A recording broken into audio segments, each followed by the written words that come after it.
It's so So- stupid. So stupid. But you know what, Calvin? I'm not stupid. Are you? You know what, guys? Don't mind us. We had some lovely off episode banter right before this. But Dude, you know what? just- You know what? I'm JoelCupcake, and I'm CowVan.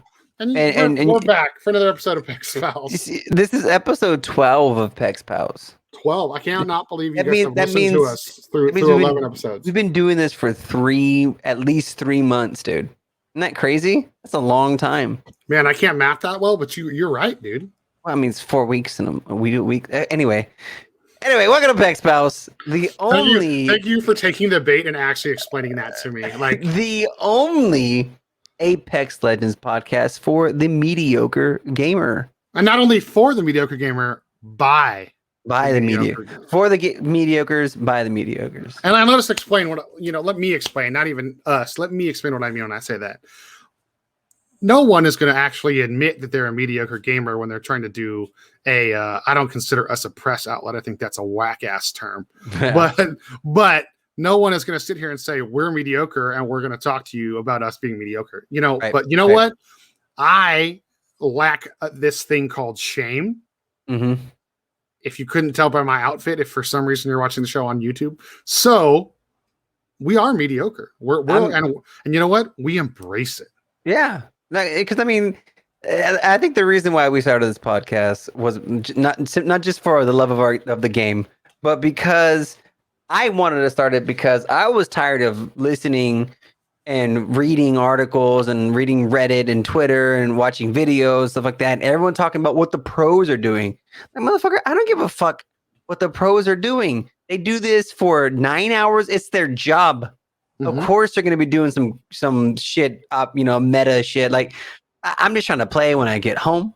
Yep. I'm just trying to do what I can, get some kills, have fun with the game, and if that makes me mediocre, then I embrace it. So and you want to know? I'm going to piggyback on that, Calvin.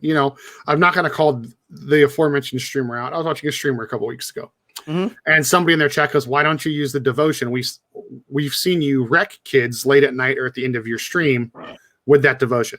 Said streamer goes, "Because if I use the Devo and wreck someone with it, and say that I wreck Imperial Hal, he's going to pull out the Devo to wreck me back, and then everyone's going to be like, oh fuck." The Devo's the new meta. When it's when rather it's a gun I'd rather pull out in a clutch spot or situation. And also the Devo has terrible recoil, so everyone trying to use the Devo is just going to get pissy and probably then blame me for their bad games. So the whole pro and what the pros do, that culture can be a little toxic sometimes. I hate it. And some of the streamers I've been watching have even been saying like, man, like the backseat gaming and just like, oh, you messed this up, or like, some of the streamers team up for these ALGS matches, and like when one streamer on the team makes a lame play, the biggest streamer on the team, their chat will go to the other streamer's chat and tell them to like kill themselves and stuff. I'm like, no, like, dude. Yeah. So the pros don't know everything, and watching the pros will help you get better. I mean, it's going to help you mirror their play style. Sure. So you're not actually getting better. You still need to figure out what works for you, which is why I love, when we started the show, we were doing tips and tricks. And more importantly, now going into our first segment, we do Weapon of the Week. And why do we do that? It's because it's what works for us. And hopefully other people that aren't pros can also take something out of it. 100%. I agree. And so for all you mediocre gamers out there, people who are just trying to get by, play the game, have fun. Thank you for listening for us, and tell your friends. We're kind of cute. We're pretty rad, I'm pretty cool, I guess. Like I look like a young Santa Claus that just got dropped into a Supreme store. And That's true. Calvin's actually the looks. He's the looks and the brains. I guess I'm the brawn, but that doesn't. You're the booty. No. Well, I'm the brains, the brawn, and you're the booty. I'll take that. I'm the booty.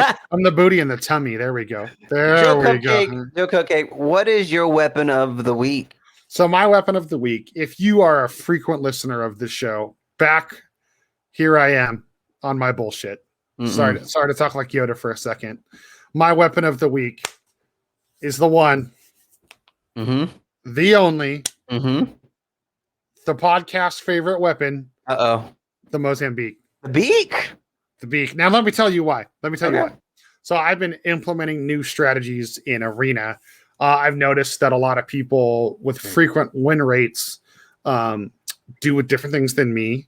And then also I notice a lot of people are like, oh, well, this round I get this. This round I use this round I use this. And I've noticed, because as we mentioned earlier, the pros are doing it. Mm-hmm. So are I'm gonna call them the plebs, pros and plebs. Pros and So plebs. so the plebs are doing it, which is fine. You got to do what you think is going to help you win, Right. So first round, I've been seeing a lot of like different things, a lot of spicy stuff. Also, which we'll get to this, Thermal Station was in the rotation this week. Yeah. I fucking hate that map. It can die. So one of the things with Thermal Station is the range. There's not as much cover. Right. So the beak has been my weapon of the week because you can purple load out the beak with the starting points you have. Okay. Which means you get the beak with the purple choke and a digi threat. Now, That's say you're immediately dealing with the bang right off the bat, Mm-hmm. that or a caustic, that's beautiful. Also, Thermal Station, depending on the color, like I play on a specific color settings, I don't play on the regular one. So it highlights yellows. So because everything on Thermal Station is lava, it all kind of bleeds together a little bit. So the digi threat significantly helps my aim on that. Interesting. Map. Okay. So I've been using the beak then. The Eva is kind of a lot of people's go-to for the close range for the finish ups. Right. My problem seems to be, as I mentioned last episode, my aim's been let's use the word atrocious. Okay. This season. Yeah. And with the Eva, if they're not close, sometimes it's hard to finish the fight with the Eva. They can kind of outrun the spread. Yeah. But with the beak, the travel time on the bullets and the only 3 bullets having higher strength. Also, everyone seems to forget they did change the bullet spread pattern on the beak. It's so easy for me to finish off kills. Right. Or finish off partially damaged people with the beak. Yeah. You know what I mean? It's still a gun you find in abundance in the regular BR mode. True. And it's also still a gun that nobody fucking touches. True.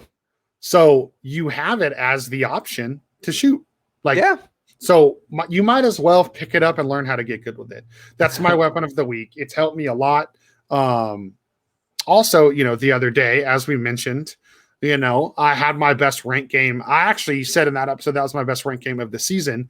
Yeah. I am going to now change my statement and say that was my highest performance skill rise ranked game ever in ranked BR. And it was with the EV8 and the Mozambique, which has also fueled this conversation. So my weapon of the week is the beak.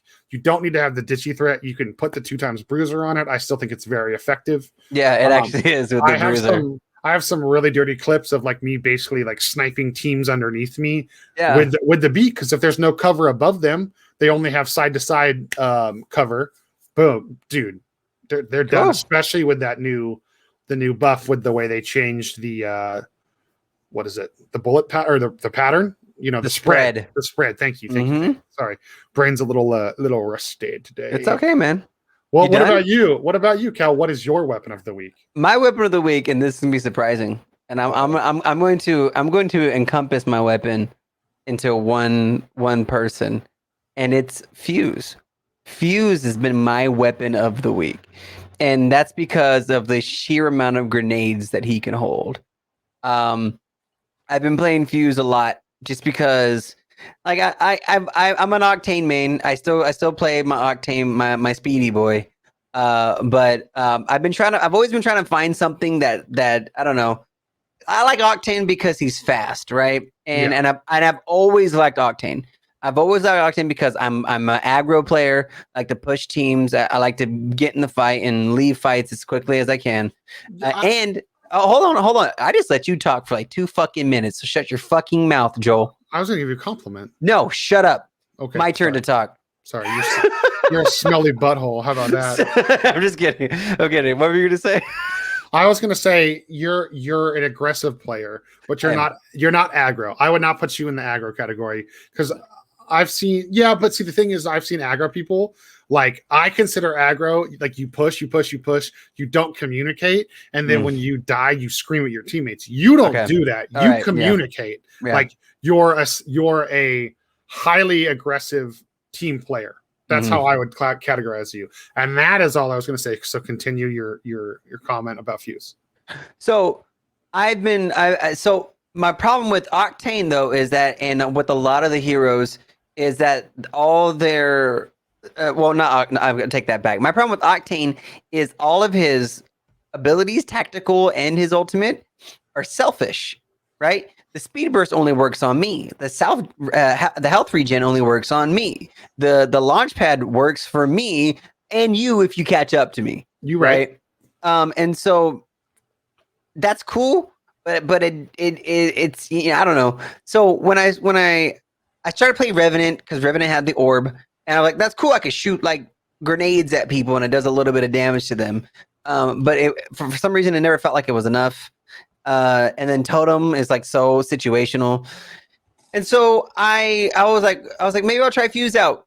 And I kind of want, I don't want to say I fell in love, but I'm really like Fuse because he has the knuckle clusters which stick, and I think they track a little bit.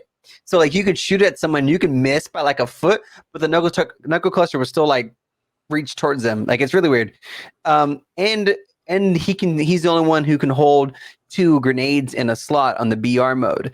And he can hold 6 arc stars in arenas. So I could spend all my money in arenas, all my goo in arenas on 6 arc stars. I can max out my knuckle clusters, and I can carry a beak and a P2020, and I can just lob grenades at people, dude. It's insane.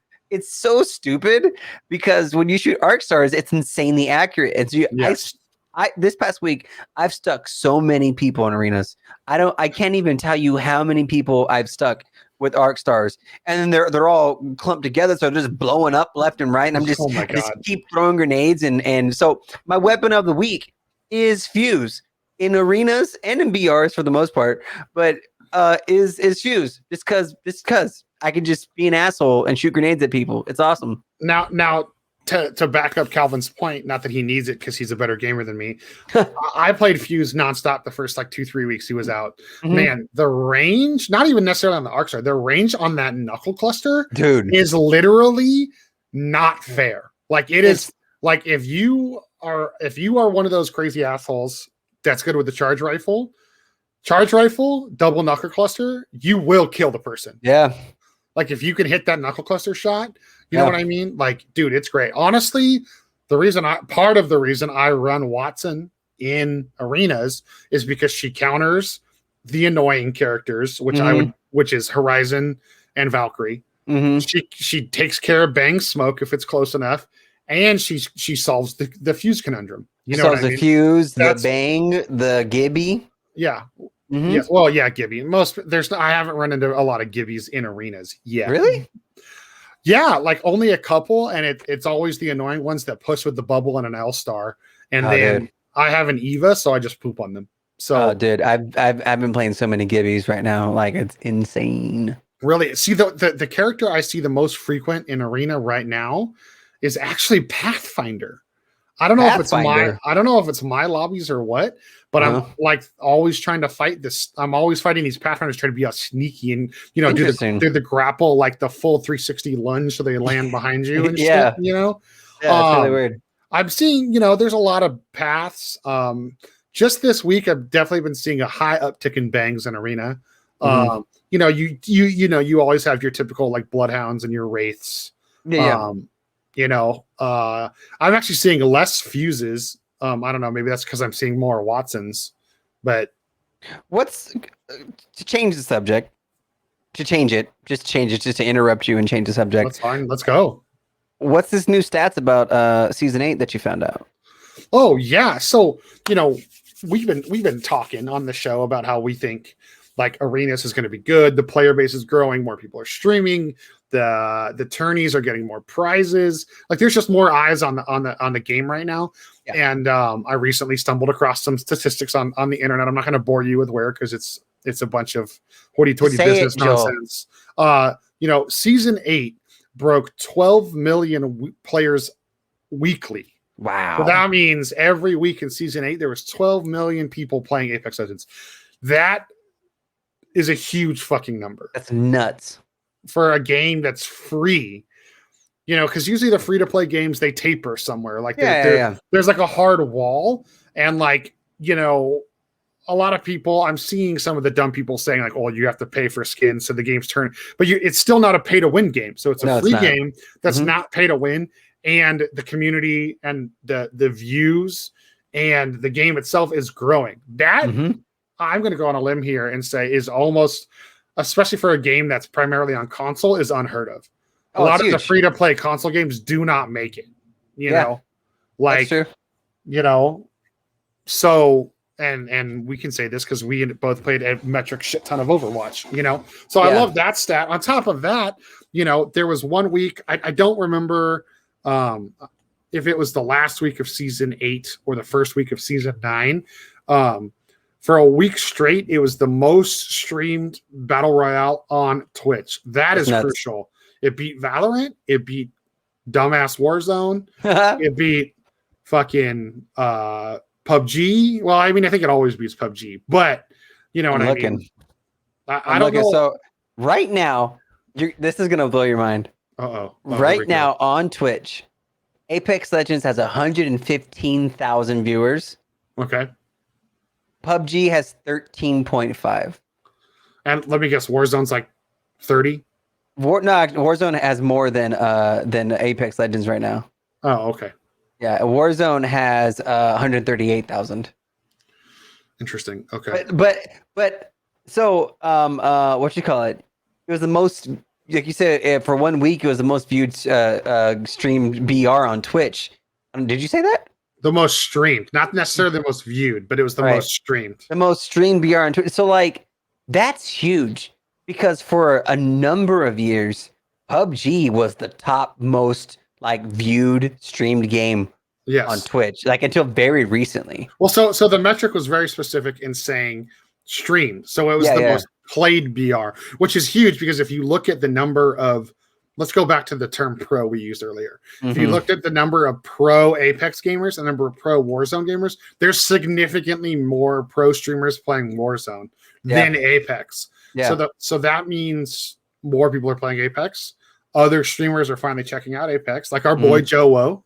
We watch Joe. A lot of our friends are big fans of Joe. He's finally started getting his feet wet in the Apex circles, and I love it. But it's a great statistic because it means more people are giving the game a chance, which means they're doing something right.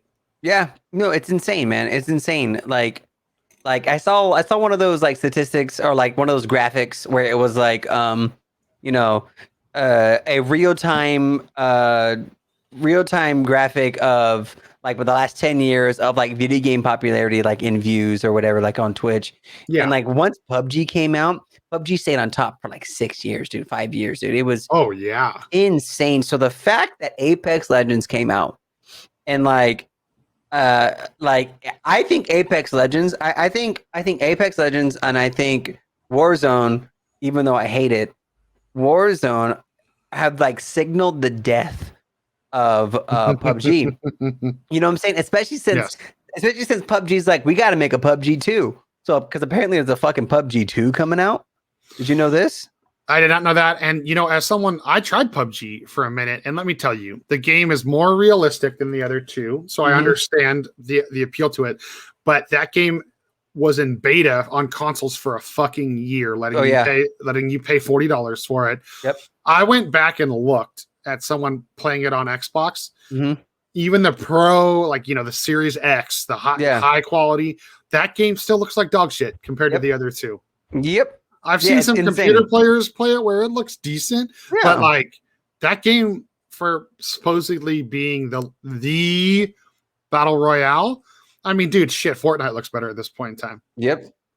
No, it's crazy. Well, I forgot about Fortnite. But what you call it? No, it's crazy. It's crazy. I mean, I used to play a lot of PUBG. I used to play a lot of PUBG on console though, and because like I said, I'm new to PC.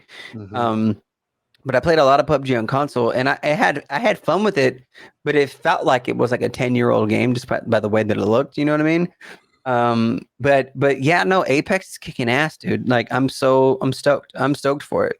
We're stoked. I think the whole community's stoked. Like Respawn's Yeah. stoked. Like, I mean, the only downside is as the game gets bigger, there's more and more of the toxic shitheads. There's that have been a something to lot say. more cheaters too. A lot more cheaters have been prevalent in Apex Legends recently because oh, go ahead. because of the popularity.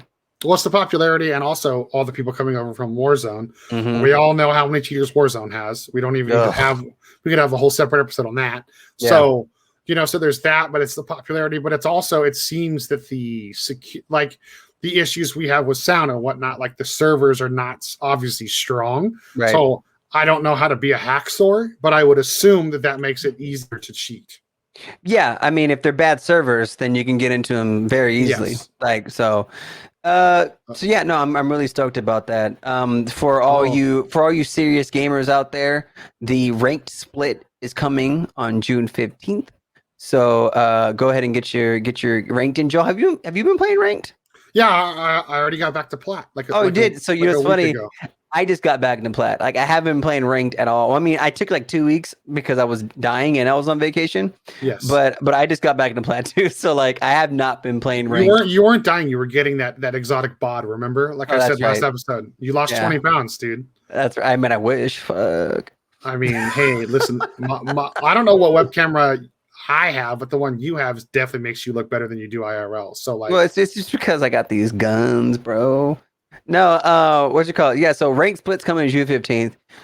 No big announcement, no like secret word about ranked arenas yet, but that's still like on the horizon that people are still talking about. It's basically, like as we talk a lot about a lot of information from the data miners and stuff like that, it's all but confirmed. Like even the average player, the average below mediocre gamer is like, oh yeah, like of course they're adding ranked arenas. So it's not a secret that it's coming. I think it's the next logical progression for the game.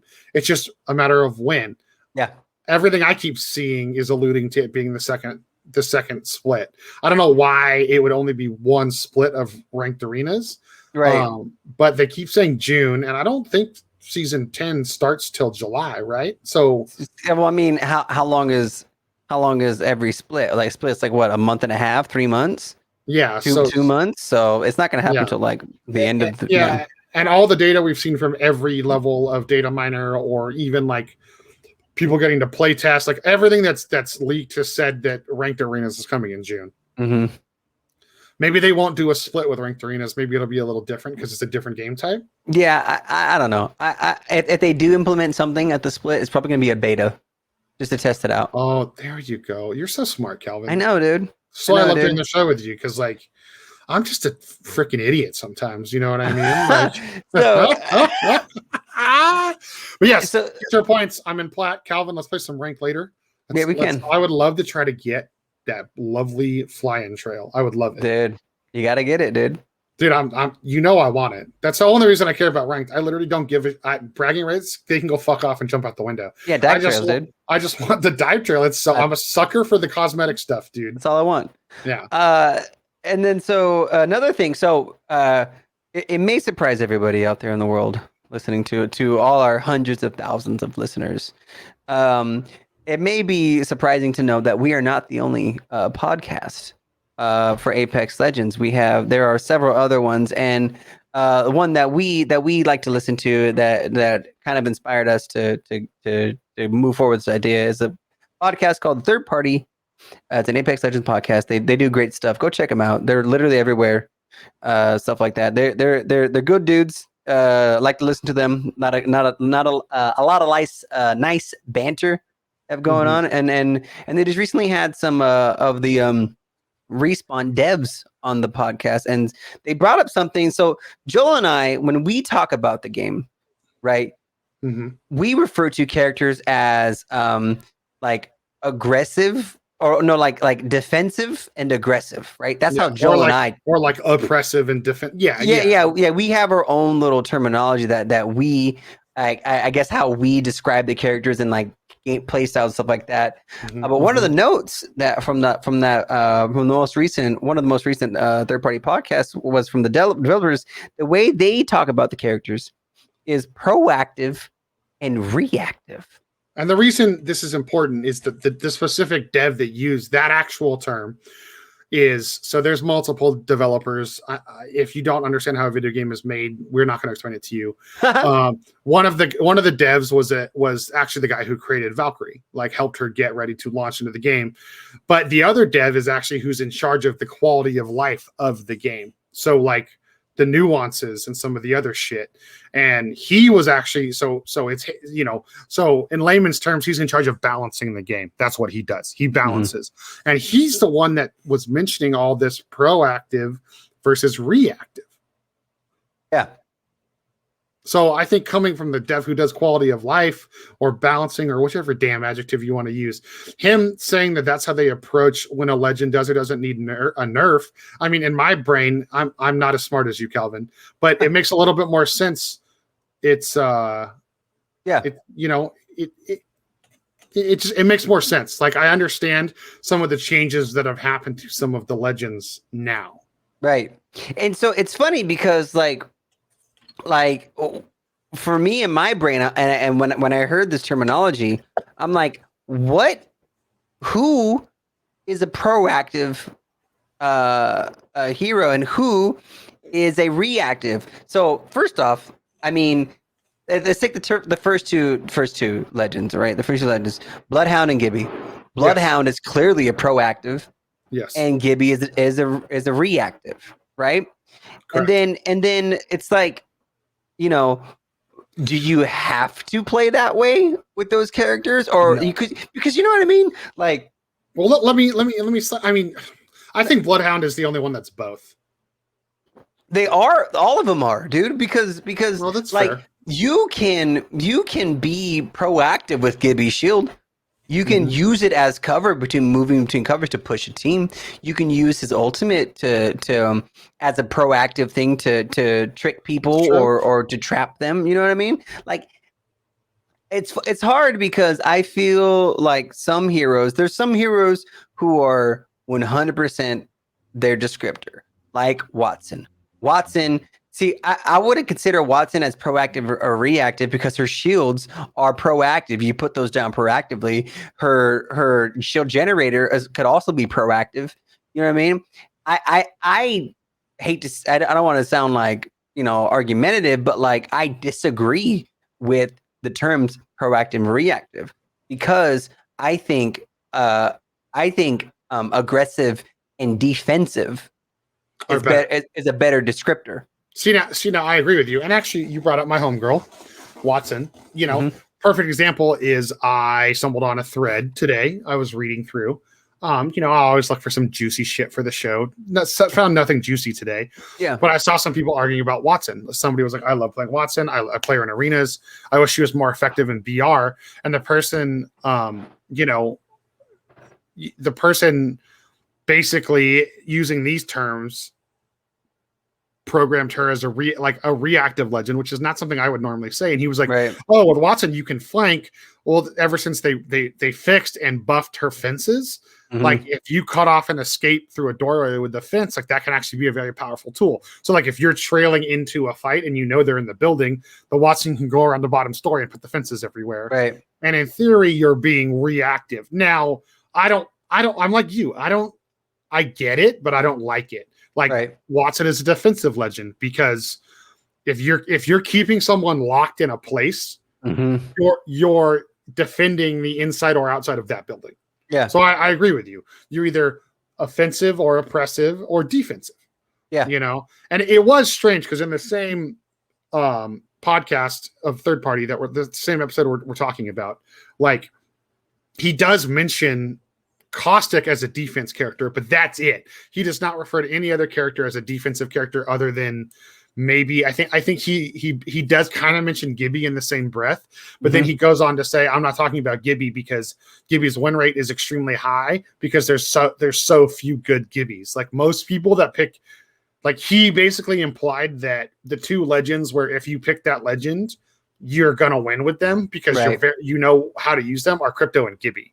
Right. So like the two, like if any of you play Among Us that listen, the two big brain legends are Gibby and Crypto. Right. You know, which I mean, I guess I get that, but like it was just so weird to hear this proactive, reactive, and then they still acknowledge Caustic as a defense legend. See, like I disagree with that too because Caustic can be aggressive.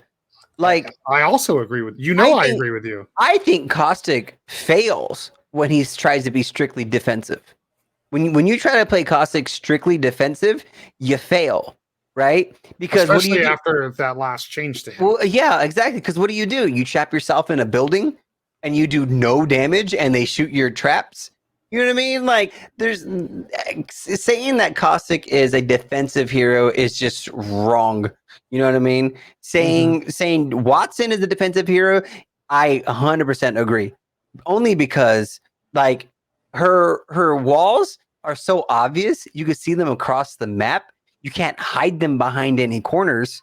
Right. So you have to set up walls so that you do trap yourself in a building with your shield gen so they can't throw grenades at you. You know what I mean? Like it's like there's a very like hardcore difference between the two. You know what I mean? Whereas you get someone like Octane, who is 100% an aggressive character because there's nothing in his kit that defends anybody. You know what I mean? Yeah. Or like even Bangalore, even though her smoke is like a pseudo cover, it's still something that you would use to close distance or to obscure. It does something to the enemy, you know. It inhibits the enemy from seeing you so that you can get closer or you can cover this ground, you know. Like that's what I'm saying. Like the terms proactive and reactive, I think, aren't fair to the legends and aren't fair to how to best play those legends. That's my only hiccup with that, right? Yeah, that's my only hiccup. I don't know. Well, and I just think the terminology is like awkward. You know what I mean? Like, and he even said like, oh well, you know, like breaking down a character it as like, you know, proactive, and he mentions like proactive is, you know, his point was Rampart. You know, like they want to see Rampart picked more. Rampart's getting picked more in arenas, but not in BRs because with Rampart, she's the most proactive, as in you find the choke point and you set her stuff up and either do your best to bring the enemy to you or hope they come to you. Right. You know, so that's what they mean by proactive. And it's like, I get that, but to me, that still just screams defensive legend. You know? Oh yeah. I mean, and that's such a dumb, like I don't want to say dumb as in like I'm saying the developer's dumb. What I'm saying is that is a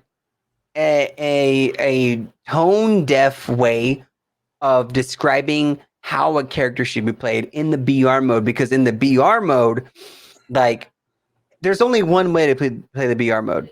And I mean, there's different ways obviously, but there's only one main way that most people play it.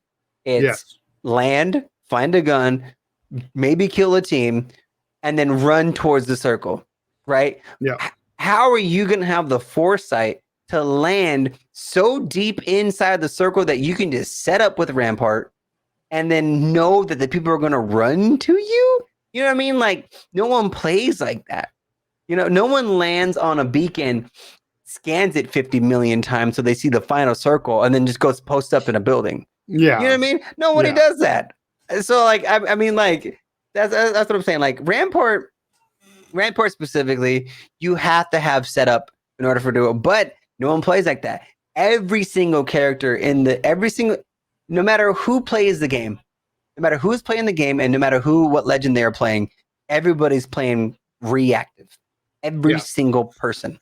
And I think it kind of helps me understand some of the changes they make to some of the legends now, knowing that, you know what I mean? Because I think, you know, like I still don't agree with the terminology, but again, we're not the devs, you know, that's not our role. But like he and it was funny because in this same thing he mentions how like, so like, you know, Rampart wasn't reactive enough, and that's why we buffed her walls so that in a pinch you can still try to use them.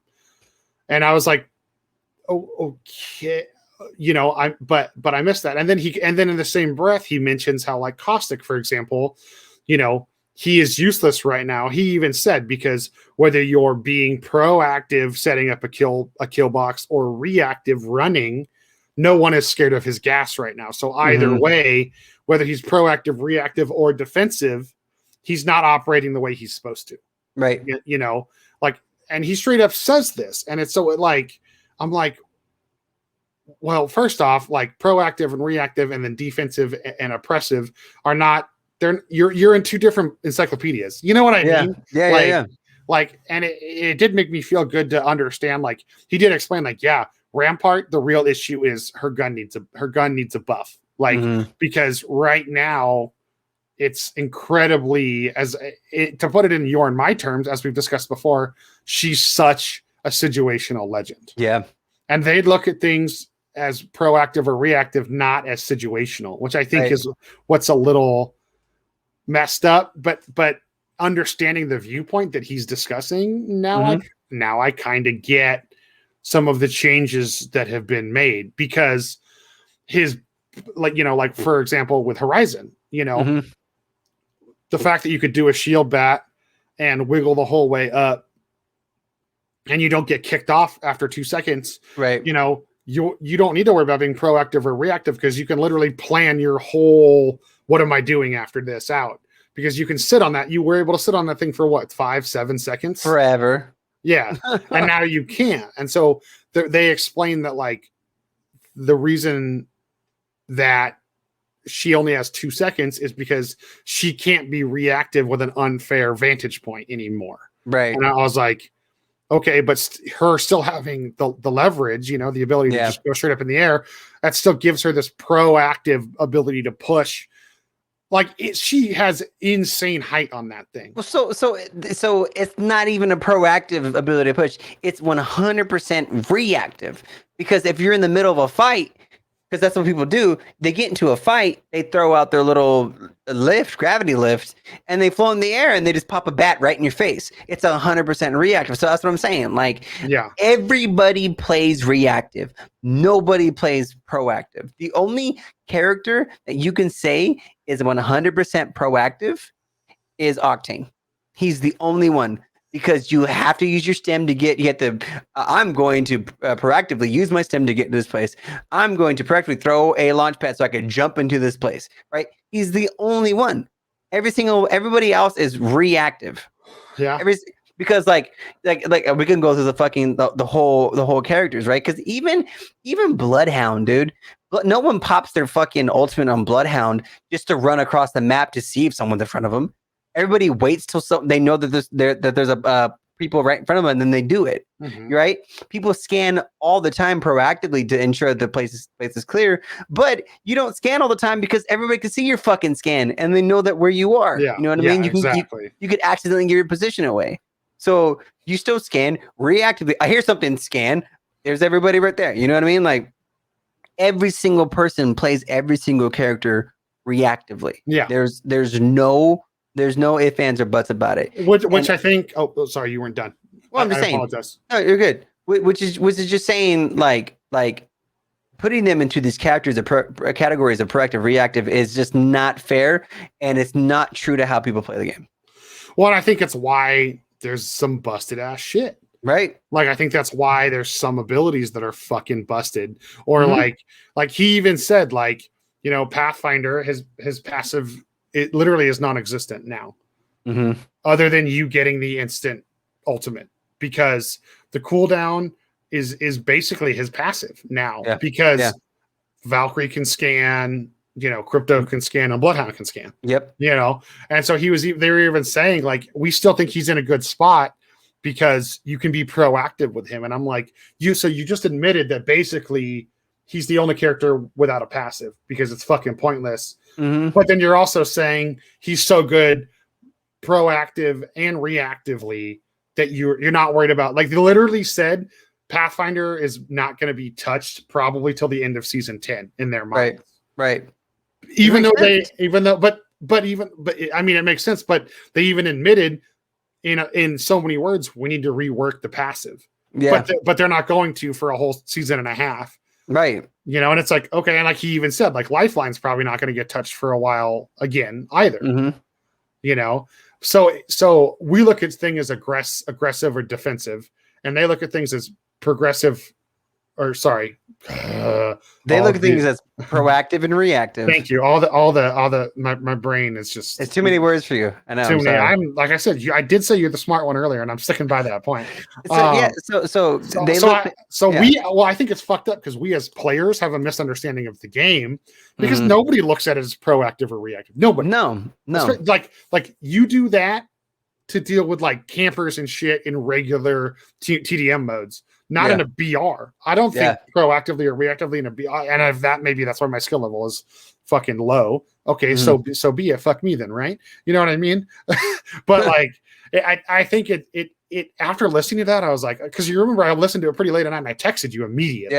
Yeah. It does make sense why there's a few things that you just don't understand, Yeah, no, and so like having this idea of characters that are proactive and reactive, right? It's like I said, it's hurtful to the legends and hurtful to the game as it develops because like crypto, for example, right? Like they are like, we need more. We would like more people to play crypto. We're thinking about things that we can do to make him better, right?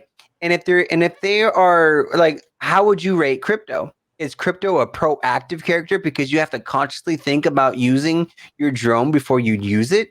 You know what I mean? Like Bloodhound Scan is mindless. You just scan. Yeah. Octane Stim is just mindless. You just do it. You know what I mean? Even Bangalore Smoke, you just throw it out. There's no like foresight. You know what I mean? Wraiths and a little invisibility thing, whatever the hell. Like her Zorping, I call it Zorping. I actually like that a lot. That's I can get behind that. It's mindless. You just press the button and you go, right? But like crypto, you have to be like, is it safe? You know what I mean? You have to be smart about it. But like if you're not giving him, if you're gonna treat him as proactive or reactive, give him something that makes it worthwhile for being proactive. Give him something that makes it worthwhile because like. As it is right now, crypto is 100%. If you want to do his proactive reactive, he's 100% proactive because there's nothing in crypto's kit that you can do reactively to anybody. Nothing. Agreed. You have to be proactive with it. You have to ensure that your safety to get into the drone and use the drone because without the drone, crypto is 100% useless, right? And so like if you're doing that, if you categorizing them as these two things, proactive and reactive, make him more proactive. Yeah. Give him, you know what I'm saying? Like, so that's what I'm saying. Using these two things and dishing out these characters into these categories is just not conducive to how people play the game and how the characters exist. Yeah. Well, dude, let's harken back to what we talked about last episode with like the Bang Smoke versus the Caustic Gas. Right. Now I get it. Why does Bangalore Smoke harder to see through? Because they're approaching her as a proactive legend. Oh, well, if her smoke is harder to see through, then people can use her to push. Yeah. All right. Oh, we don't want people to push with Caustic because he was too hard to counter. So we're going to make it so you see through his shit. So like I said, again, I know, sorry, everybody that's listened to every episode. I know I got a hard on for my boy Caustic. I apologize, but it's a good example of why they're looking at things proactively versus reactively, and it's not working straight up. Like I think it's bad. I think it's not. Like, I know that they're obviously doing their best. They're doing a great job. We love the game. Love the game. Love the devs. But some of the stuff that just makes us scratch our head, like now we get it, because I think it is fair because if you look at the Lifeline, well, I'm calling it a nerf. Everyone else is calling it a buff. The shield allows, let's put it this way. I would argue in the truest sense of the word, Lifeline is the most defensive character in the game because she's the number one support character. So if you don't break it down by support, DPS, whatever, if you just clump support into defense, she's the most defensive character in the game. But giving her that shield allowed you and your whole team, just like having the Gibby bubble, the freedom to move forwards, extra cover, all this stuff. So she was almost able to be proactive in a fight by being defensive with her res, which I think is a fucking, I'm going to use the word I don't use on this show ever. That's a fucking conundrum. And my brain can't even fucking deal with that. Yeah. Yeah, I don't know, man. I don't know. Like I said, I'm not trying to say that the devs did anything wrong or they're doing anything wrong, but having that insight into how they view the legends really kind of makes sense as to why some of the changes that they're making, and which is why it's been so long to get some substantial changes to the heroes and some balance into the game. I'm gonna come. You know, the last couple episodes we've been in complete agreement on a few things, Cal. I mean, generally we are, Joe. No, but like complete agreement. Like, like. I mean, like I was saying, like you and I, we communicate on the same level. We do. You're smarter than me, but we still managed to pull it off. I love it, dude. I love it. I mean, so it's strange, man. I'm just weird, man. knowing that that's how they break it down, and this whole like we're not calling Legacy Season 9, we're just calling it Legacy. Like the way they're presenting things on the game, it's like we have no information on a town takeover. Yeah. We have no information. You know, we're less than a week than 2 weeks away from the second half of the split. So are we getting a fucking heirloom? Like, right? You know, I have no problem with people presenting their product a certain way. I have no problem with them keeping the community in the dark and being really pissed at these data miners. I actually get it. You know, I heard another podcast that's not third party, and they like were going off about how like they're crunching down on like the people that got early access, like that dude we talked about who got kicked off Twitch and banned from Apex. Yeah, you know, like they're talking about how that's unfair, and like Apex going after the data miners. Like, dude, these people live and breathe your game and are bringing you early attention to stuff. Like, I get it because I like knowing, but at the same time, I understand both arguments. But also, right now it's actually the time where I'm happy we have the data miners, because the game's been growing over 2 years. If it ain't broke, don't fucking fix it. Why are you not doing Season 9? Why are you doing Legacy? Why are you, I understand that the whole Chinatown Market thing, the company's changing their name, so they had to cancel that event. Done. Boom. I get it. It's tight. Don't worry. I'm not tripping. But like, what's next? When is the next town takeover? When is the next heirloom? Like, why change the way you're rolling out the information just because of a couple of data miners? Like, that's stupid. Like, it's interesting. Yeah. Your community is obviously happy with what you're doing. It's working. Like, the people that can't get the heirloom shards are paying for the heirloom. So from a fiscal point, they're doing something right. The player base is growing, which makes everybody happy all across the board, whether you care about money or not. So like, why, proactive versus reactive is now making a lot of fucking sense to the whole approach to the game. Again, when it comes to marketing and some of that stuff, that's also on fucking EA, and it's not purely on Respawn. So I get that. Right. But it's just, man, I don't know.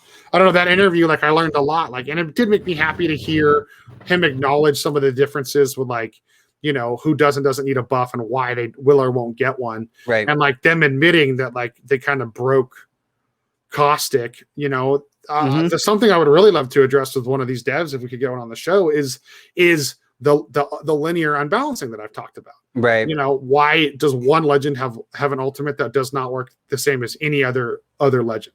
It's not fair. Like, so it's like, I think it goes back to this damn toxic culture. Like, I feel like they're having to balance out all this extra bullshit instead of just making a great game, and now they're worried about proactive versus reactive. And I feel like that alone right there is a disconnect from their player base. Anybody listening, please tweet us, let us know.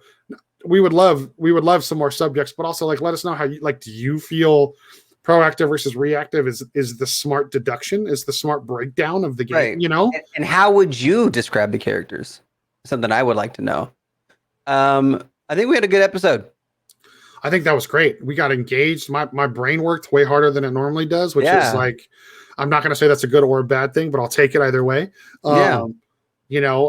Episode 12. Episode 12, dude, we did it. We did it. Everybody, seriously, been a couple of months now. Thank you so much for tuning in. Love it. Like, we appreciate it. You know, I know we hit the Apple podcast charts twice or whatever it was. Like, that was tight. Like, Calvin and I are so passionate about this game. We're so passionate about each other. We're so passionate about like spreading this knowledge to you guys. Yeah. You know, like, this is a great outlet for us. So like, please, like, we'd love your feedback. Email us.